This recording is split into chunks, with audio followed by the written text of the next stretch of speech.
2 Samuel chapter 17.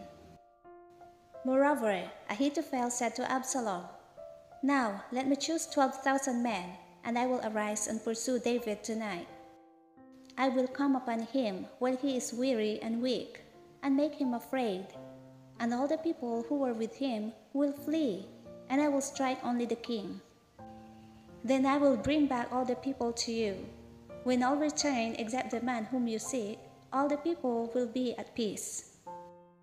And the saying pleased Absalom and all the elders of Israel. The advice of Hushai. Then Absalom said, "Now call Hushai the Archite also, and let us hear what he says too." And when Hushai came to Absalom, Absalom spoke to him, saying, "Ahithophel has spoken in this manner. Shall we do as he says? If not, speak up." So Hushai said to Absalom, "The advice that Ahithophel has given is not good at this time. For, said Hushai, you know your father and his men, that they are mighty men, and they are enraged in their minds, like a bear robbed of her cubs in the field. And your father is a man of war, and will not camp with the people. Surely by now he is hidden in some pit, or in some other place. And it will be, when some of them are overthrown at the first, that whoever hears it will say, 'There is a slaughter among the people who follow Absalom.' And even he who is valiant, whose heart is like the heart of a lion, will melt completely. For all Israel knows that your father is a mighty man, and those who are with him are valiant men. Therefore I advise that all Israel be fully gathered to you, from Dan to Beersheba, like the sand that is by the sea for multitude, and that you go to the battle in person. So we will come upon him in some place where he may be found, and we will fall on him as the dew falls on the ground, and of him and all the men who are with him there shall not be left so much as one. Moreover, if he has withdrawn into a city, then all Israel shall bring ropes to that city, and we will pull it into the river, until there is not one small stone found there." So Absalom and all the men of Israel said, "The advice of Hushai the Archite is better than the advice of Ahithophel." For the Lord had purposed to defeat the good advice of Ahithophel, to the intent that the Lord might bring disaster on Absalom. Hushai warns David to escape. Then Hushai said to Zadok and Abiathar the priests, "Thus and so Ahithophel advised Absalom and the elders of Israel, and thus and so I have advised.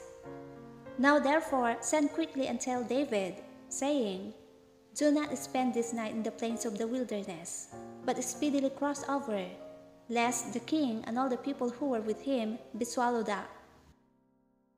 Now Jonathan and Ahimaaz stayed at En-Rogel, for they dared not be seen coming into the city. So a female servant would come and tell them, and they would go and tell King David.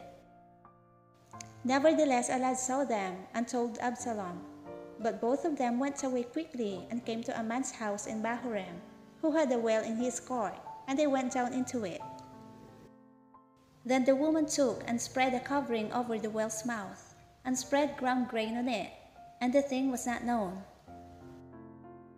And when Absalom's servants came to the woman at the house, they said, "Where are Ahimaaz and Jonathan?" So the woman said to them, "They have gone over the water brook." And when they had searched and could not find them, they returned to Jerusalem. Now it came to pass, after they had departed, that they came up out of the well, and went and told King David, and said to David, "Arise and cross over the water quickly, for thus has Ahithophel advised against you." So David and all the people who were with him arose and crossed over the Jordan.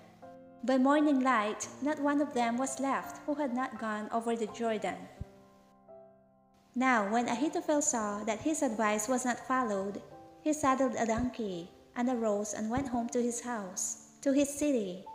Then he put his household in order, and hanged himself, and died, and he was buried in his father's tomb.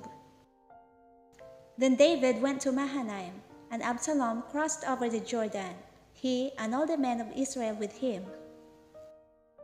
And Absalom made Amasa captain of the army instead of Joab. This Amasa was the son of a man whose name was Jethro, an Israelite, who had gone into Abigail, the daughter of Nahash, sister of Zeruiah, Joab's mother. So Israel and Absalom encamped in the land of Gilead. Now it happened, when David had come to Mahanaim, that Shobi the son of Nahash from Rabbah of the people of Ammon, Machir the son of Ammiel from Lodebar, and Barzillai the Gileadite from Rojalem, brought beds and basins, earthen vessels and wheat, barley and flour, parched grain and beans, lentils and parched seeds, honey and curds, sheep and cheese of the herd, for David and the people who were with him to eat. For they said, "The people are hungry and weary and thirsty in the wilderness."